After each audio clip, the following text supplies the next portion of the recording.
Hello, everyone. Welcome. Thank you for being here today to celebrate a powerful and timely book, Bridge, Closing the Cybersecurity Gap for Small Businesses. My name is Sofia Ivanovic, and I'm a digital marketing specialist. It's my absolute pleasure to introduce someone whose passion for cybersecurity, community empowerment, and storytelling truly stands out. He's not only the author of Bridge, but also the founder and CEO of ADENTITI Limited, a cybersecurity company based right here in Toronto. Makafui Bokor, or as he likes to say, Makafui like my coffee, has a unique way of making complex ideas accessible, practical, and deeply human. Whether through his speaking, mentorship, or this incredible book, he's helping small businesses stay protected and thrive in the digital world. Please join me in welcoming the author, entrepreneur, and visionary behind Bridge, but also my mentor, Makafui Bokor. I started this way back when I was working with small businesses, individuals, trying to help them, but I figured there is a pattern, like they all had issues with security and they were losing clients, businesses, trust and everything. But the difficult part for me was how do I make this accessible to everybody?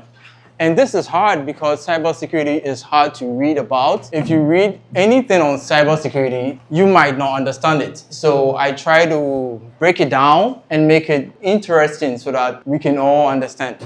So cybersecurity for me, when I first got in, it was weird. Like I couldn't get things straight because why would someone try to hurt another person?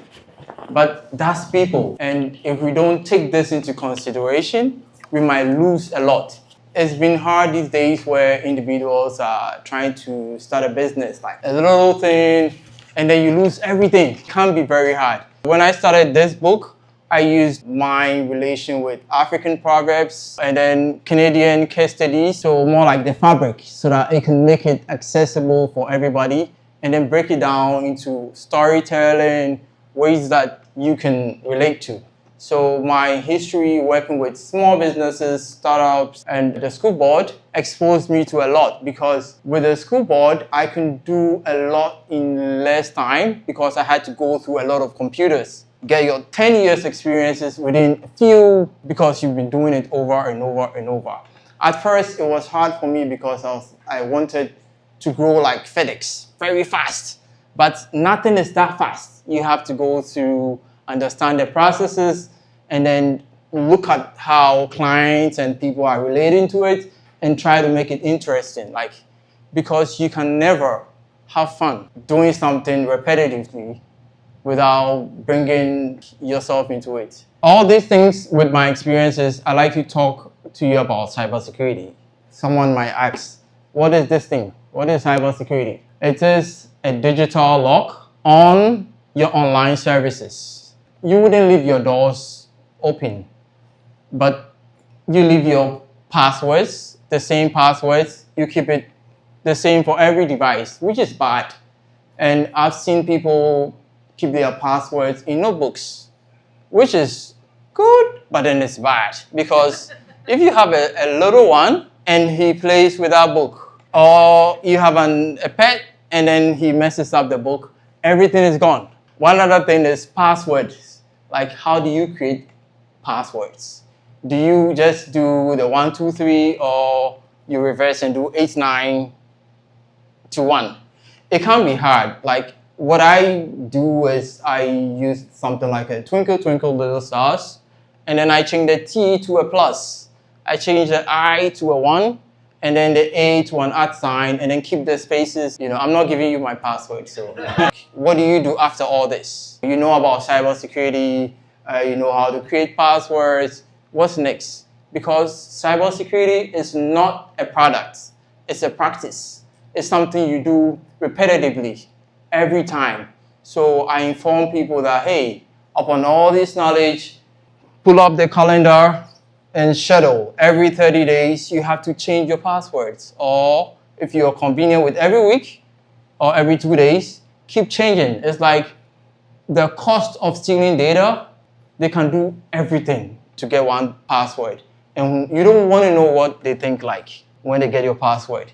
You don't want to know their thoughts. You might want to also take into consideration the data that you have, like if you can back it up regularly, put it aside, and it helps you for in case of ransomware, you can go back into business within a short time. You have to also take into consideration the data that you have and then how you're going to manage them. And then also if you're dealing with individuals, if you can isolate the personal information from it, sort of like you don't store like personal information on the company devices. I go to the hospital and when I see the doctor, they are doing their work. But then I don't tell them everything. Hey, I got a password yesterday, I changed. We give so much information to, and they are recording. And so what if that hospital get hacked? That means the data goes on with it.